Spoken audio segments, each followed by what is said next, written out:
The Thank You Book. In the morning, when the sunshine glimmers out from skies of blue, I look outside my window and I think, world, I love you. The breeze is warm and welcoming. It holds me in a hug, and everyone and everywhere is showing signs of love.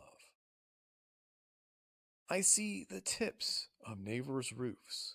A postman rings the bell. The doggy leaps to say hello. He gives his hand to smell. And by the way he gives his hand, and the way Pup sniffs it too, I can see that it's a sort of way they're saying, I love you. 3 friends walk by in summer clothes, in hats and long sarongs.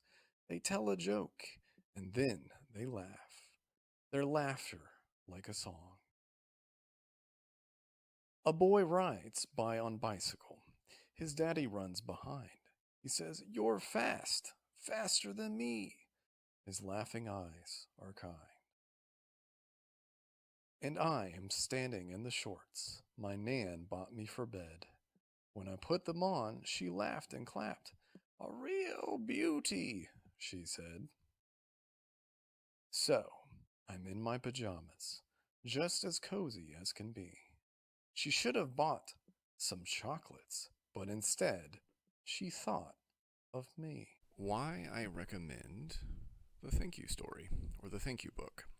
Well, the moral and character of the story is pretty good. It's about being appreciative for everything in your life, including people you do and do not know. It's not always about the people closest to you, but what are the things in your life that other people have done, and maybe you'll never meet that person. Focusing energy and efforts on the positives rather than the negatives. So staying motivated. So this story is very much about positivity. It is not about being stuck on the negative feelings or thoughts or what things about that could be better, right? There's a lot of good things in our lives that we can be appreciative and stay motivated for having. Being kind and thoughtful towards others. So again, thinking about other people as people who have their own lives. It's not just about me, it's about others too.